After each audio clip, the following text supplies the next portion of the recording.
periodista, el mejor analista político, o por lo menos al que yo siempre estoy acudiendo. Por supuesto, el señor Alberto Medina Méndez está con nosotros. Muy buenas noches, Alberto. Gracias por la invitación, como siempre, Nuri. ¿De qué hablamos en política en estos tiempos? Y bueno, cuando estás en tiempos electorales, en años electorales, casi inevitable terminar conversando de lo que está pasando hoy, ¿no? Primero, el armado de las listas, las alianzas. Acuérdate que Corrientes tiene una fecha diferenciada del proceso nacional. Corrientes va a votar el 11 de junio para hacer su renovación de cargo legislativo, inclusive en los consejos deliberantes. La mitad de los consejos deliberantes de todos los municipios que adhirieron a la fecha. Hay municipios que no adhirieron a la fecha provincial. Y después vas a tener las fechas nacionales. El 13 de agosto vas a tener la primaria abierta, simultánea y obligatoria nacional. Vas a tener después, el 22 de octubre, la elección nacional general. Y eventualmente, si hubiera necesidad de una segunda vuelta, si no se resuelve numéricamente en el 22 de octubre, vas a tener el 19 de noviembre una segunda vuelta electoral. O sea, Corrientes en principio tiene 3 fechas electorales, probablemente 4. Totalmente, para explicarle a la gente, para que vaya viendo ya las fechas, Turnos si tenían distintos. exactamente algún acontecimiento en esas fechas, no, 11 de junio, primer turno electoral de Corrientes, provinciales.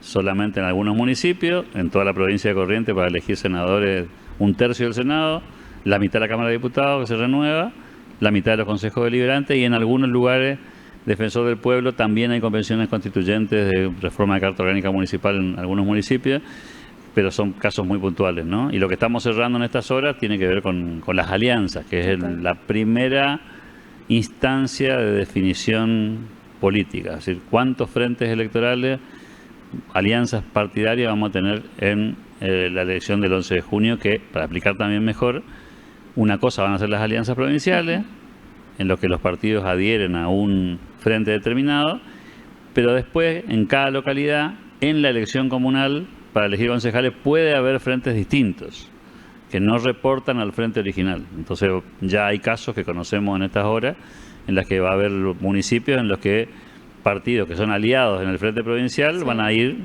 separados en el frente local. No para la provincial, pero sí para la comunal. Entonces, bueno, mañana con el diario del lunes, este va a ser con el diario ¿Y eso qué tipo de conflicto genera? Bueno, eso tiene que ver muchas veces con disputas locales, ¿no? De personajes de la política de cabotaje, que lo que hacen es, bueno, estratégicamente se paran en un lugar y dicen: voy a ser candidato a concejal, me conviene ir por afuera, me conviene ir por adentro. Inclusive en muchos casos le suma más a la alianza política ir por separado que juntos. Y eso tiene que ver muchas veces con los números específicos de la ciudad, de si están en mayoría, si están en minoría, si les conviene sumar más concejales, cómo lo hacen.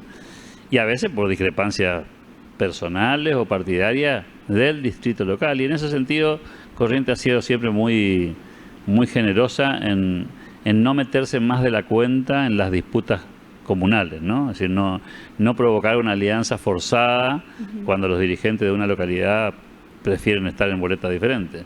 Tiene que ver con cuestiones siempre muy domésticas, ¿no?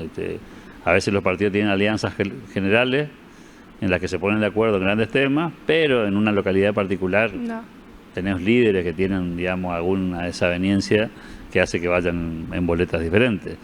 Pero puede ser una elección para la gente poco relevante, la de Corrientes, porque es una elección de medio tiempo. No se elige intendentes, no se elige gobernador, y en general la gente en ese tipo de turnos electorales le da menos importancia porque cree equivocadamente que los concejales no le van a cambiar la vida, que los legisladores no le van a cambiar la vida. Finalmente eso sí pasa. Además a muchas personas no conocemos tampoco. Claro, sí. Entonces pierde interés la elección. ¿Y cómo es esa elección? ¿Es por quién mide más? Claro, quién saca más votos. ¿Se conoce o no? ¿La gente lo ubica o no? Bueno, es difícil la respuesta a tu pregunta porque hay gente que vota por espacio político, ¿no? Dice: yo voy a votar por los partidos que están gobernando o voy a votar por los partidos que están en la oposición. Hay otros que votan por los candidatos. Y esto depende mucho de cada votante, ¿no? Hay votantes que votan a un espacio político porque sienten pertenencia y no le importa quién está en la lista, le da lo mismo que esté el que esté. Hay otros que no, hay otros que van a seguir a un candidato y van a decidir acompañar a un personaje independientemente de qué frente político esté. Y es muy personal eso. Pero en las localidades, o sea, cuando vos te vas a la política territorial y te vas a lo más pequeña, la unidad, digamos, política más chiquita, que es la del municipio, ahí suelen pesar más los nombres. Porque claro, al concejal lo conoces, sabés quién es, elegís menos cargos. En muchos municipios corrientes se va a elegir un concejal o dos concejales, porque renuevan la mitad de su consejo. En otras localidades son un poquito más grandes, se eligen 3 o 4 o 5 o 7 o 10, como en el caso de Corrientes, capital. Entonces depende del tamaño de la ciudad, también toma más relevancia el candidato, ¿no? En las territoriales en general pesa mucho el nombre del candidato, pero como también se define muy sobre la hora esto, siempre es así, muy a pocas horas del cierre, entonces también a veces no sabemos ni quiénes son los candidatos. Sobre todo, como te insisto, en este tipo de elecciones de medio tiempo en la que hay menos interés cívico por la elección. Insisto, a mi juicio, equivocadamente, ¿no? Yo no espero que haya una gran participación electoral en la del 11 de junio, probablemente sí en la presidencial. Pero a eso vamos, ¿no? De que en este momento es momento de involucrarse, porque la gente está como perdida, vamos a decir, en lo que es tema candidatos. No se siente identificado con ninguno, salvo, como decías vos, estos personajes que aparecen, y uno de ellos es Milei, ¿no? Que la verdad que hizo una estrategia muy buena en meterse solamente en los jóvenes. Vos lo ves en las plataformas de TikTok, 4 veces te aparece sí o sí. O sea, ellos fueron por ese nicho y la verdad que lo conquistaron y no puede otra persona entrar ahí. Hasta ahora yo lo veo así. Sí, en la elección nacional probablemente con otros ingredientes, en la que sí se definen cosas relevantes en términos de que se elige presidente de la nación, que la política económica depende mucho de quién es el partido que está gobernando y eso por supuesto a la gente le angustia, le preocupa. Vamos a tener una disputa de otro orden, ¿no? Vamos a ver qué ofrece el oficialismo nacional. Hoy no sabemos quiénes son los candidatos del Frente de Todos. Hay obviamente rumores, pero no hay confirmaciones. La fecha del cierre de la presentación de candidatos nacionales es el 24 de junio, falta mucho todavía, y hasta esa fecha... Parece mucho, pero... Son pocos meses. Exacto. Pero fíjate que estamos a muy pocos meses del cierre de listas y el oficialismo no sabe quién va a ser su candidato. Y en la oposición, que parecería estar un poco más claro, bueno, por un lado lo tenés a Javier Milei, que no va a competir con nadie dentro de su espacio, porque la PASO es para competir internamente. Y en el Juntos por el Cambio, a priori, se visualizan 2 candidatos. Puede haber más. Hasta el último momento podría presentarse cualquiera, digamos, ¿no? Pero creo que el dilema más grande lo tenemos en que no logramos visualizar en el gobierno quién va a ser la figura o las figuras que van a competir. Eso, no saber los candidatos, condiciona la lectura política. Totalmente. Lo que dijo Lustó también de que él va a elegir una vice del PRO. Claro, por eso. Entonces ahí también la capital federal... Yo creo que esa fórmula está buena, lo que hizo. Vamos a ver cómo se cruzan. Lo interesante es que la gente, cuando tiene que elegir, digamos, elige con los candidatos que tiene en la mano, claro, no con los que imagina que podría tener. Por eso es tan importante el cierre de las listas, porque vos podés a priori tener una preferencia por un candidato, por una candidata, pero siempre va a depender de con quién estás enfrentando como adversario. Entonces hoy las encuestas son como en ese sentido muy volátiles. Totalmente. ¿No? Todavía... O sea, tampoco lo que te ofrecen. Ya a la gente no le vendes el espejito de colores ni nada de eso. No, al final del día la gente lo que compra es personalidad, determinación, estilo, la forma de hablar, la convicción con la que habla. Muy pocos compran, digamos, una plataforma de gobierno o un mecanismo para gobernar. Creo que ahí cada vez más la política en el mundo, no solamente en Argentina, se va inclinando más por los personajes y menos por los partidos. También es cierto que los partidos han perdido en las últimas décadas identidad. También. Hace 20 años atrás vos imaginabas que un partido político representaba cierto sistema de ideas y otro partido político representaba otro grupo de ideas. Bueno, eso es más difuso hoy, está más mezclado. Y salvo algunos países que todavía conservan una tradición de partidos ideológicos, particularmente Estados Unidos, Europa, en América Latina eso se ha desdibujado mucho. Hay mucho partido político muy amplio en términos ideológicos y eso hace muy difícil que vos elijas tal o cual partido. Terminar eligiendo tal o cual candidato. Totalmente. Y a esto vamos también que el ABC de la política también está modificando. Todo el tiempo. Todo el tiempo. Esto que vos contabas de las redes sociales, ¿no? Y es algo que a muchos toma de sorpresa, porque no son de las redes sociales, no son participativos, entonces tienen que demostrar realmente cómo son. Y a eso agregarle, no con un discurso nada más. Y a eso agregarle una apatía generalizada, un enojo de la sociedad con la política hace ya varios años, ese enojo se termina canalizando en muchos casos no yendo a votar. Hay algunos datos que preocupan en cuanto a la participación, que cada vez es más baja, pese a la obligatoriedad del voto, y a eso aleja a la gente de la política. Y es peligroso, porque ese alejamiento le termina dando más valor a la gente que se acerca, y entonces, claro, los que están interesados en el sistema terminan siendo los que gobiernan, y la gente independiente, entre comillas, que se enoja con la política y prefiere no participar, no votar, no ser candidata, cede su protagonismo a otros que están interesados, y bueno, la calidad de la política ahí baja, ¿no? O sea, cuanto menos gente se involucra, la calidad de los candidatos, las plataformas, las ideas, disminuye, porque obviamente es más reducido el espacio en el que se mueven los dirigentes. Entonces, está bien que la gente se enoje con lo que pasa, sí, pero cuidado que el enojo se puede convertir en una especie de boomerang. Como yo me enojo con la política, no ayudo a que mejore, como no ayudo a que mejore, empeora, y como empeora me perjudica a mí como ciudadano. Totalmente. A veces escucho a los más jóvenes decir, bueno, a mí no me interesa. El problema es que puede que no te interese, pero te va a repercutir igual, ¿sí? Porque al final del día los que gobiernan de alguna manera fijan las reglas de juego y condicionan el funcionamiento de la economía, de la seguridad, de tus proyectos de vida, de tus posibilidades futuras. Es decir, no involucrarse no es una opción. En todo caso, la discusión sería cuál es la mejor manera de involucrarse. Meterse en la política, votar, participar en las elecciones de las organizaciones de la sociedad civil, en la comisión del barrio, en el club, en el consorcio del edificio, donde fuere, digamos. Totalmente. Porque si no te metes, y más tarde o más temprano las consecuencias las vas a pagar igual. No es que enojándote resolves algo, ¿no? Totalmente. Y Alberto, en esto también una pregunta. ¿Los políticos realmente se meten por interés económico o el interés personal hacia la comunidad? Hay de todo.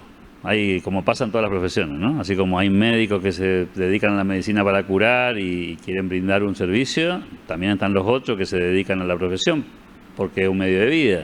En la política también hay de todo. En la política hay gente que se mete por vocación y porque cree que puede aportar servicio, y hay otra gente que se mete porque lo ve como un medio de vida y una posibilidad de tener una salida profesional. Lamentablemente, otra vez, eso tiene mucho que ver con la falta de involucramiento. Es decir, cuando hay mucha gente metiéndose en política, hay más posibilidades de que la sociedad elija entre mayor cantidad o diversidad de alternativas. Cuando son muy pocos los que se meten, como pasa ahora, y el promedio te baja, digamos, ¿no? Entonces, yo no quiero ser generalista en esto, conozco políticos con mucha vocación, también conozco de los otros. Sí, por supuesto. Y como pasa en todos los órdenes de la vida, por supuesto que hay intereses. Pasa que hay intereses que son genuinos y hay intereses que son obviamente poco genuinos.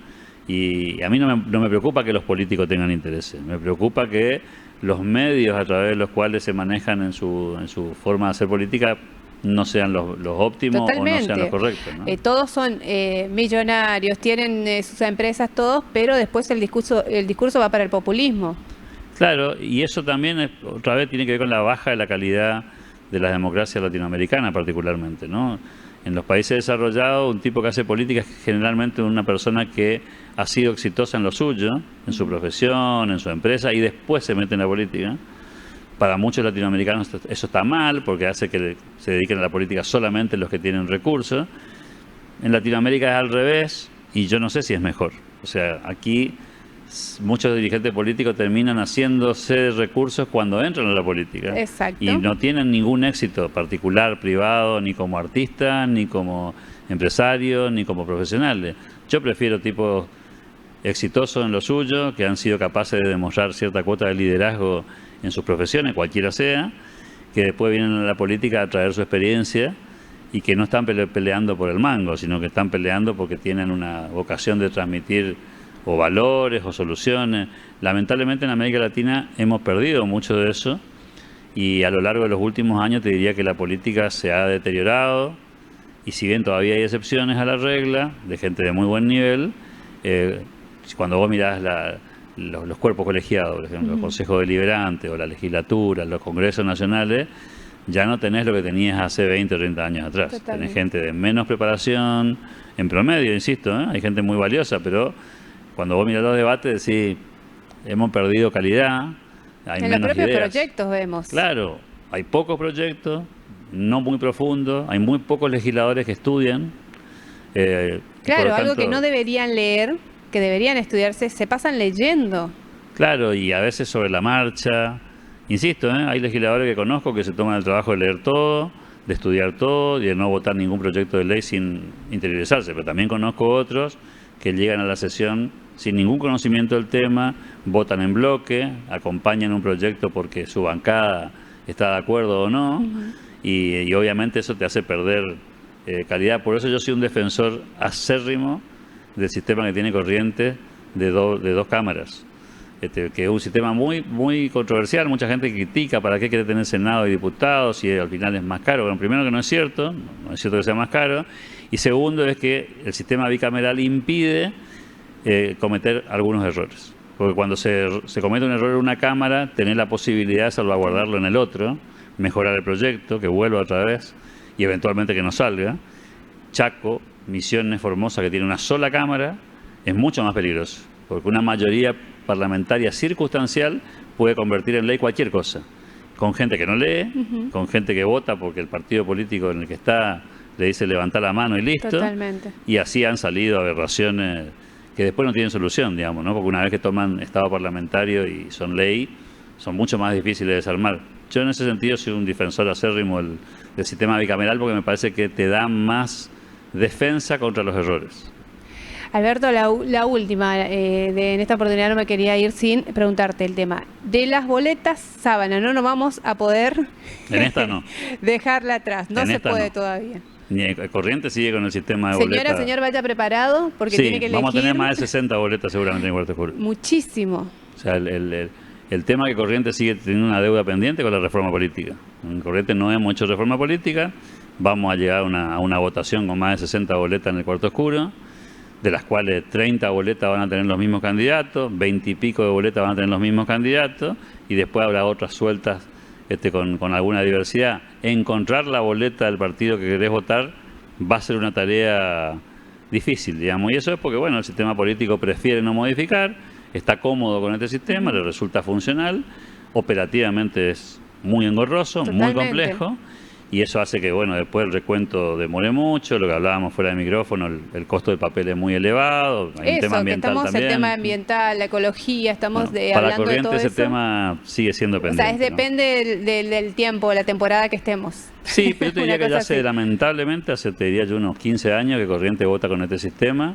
de boletas múltiples, con listas sábanas, y sin la posibilidad de ser muy transparente en el resultado del sistema eleccionario, porque vos conocés el cabeza de lista, el segundo, y muy rara vez sabés quién está tercero, cuarto, quinto, ¿no? Que entran como una especie de pelotón detrás de los que encabezan la boleta.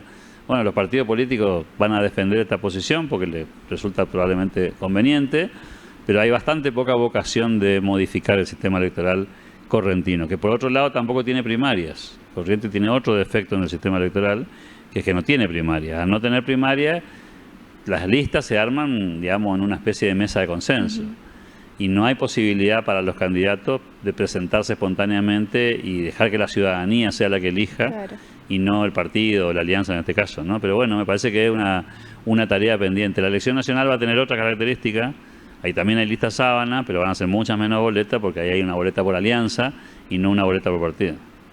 Perfecto. Bueno, señor, vaya con tiempo entonces en estas elecciones porque... Paciencia. Paciencia, exactamente, si no vaya con su boleta, como suele. Mejor y con la boleta si es que tiene decidido el voto. Totalmente. ¿No? Alberto, muchísimas gracias. A ustedes por el tiempo. Muy bien, nosotros nos vamos nuevamente a una breve pausa.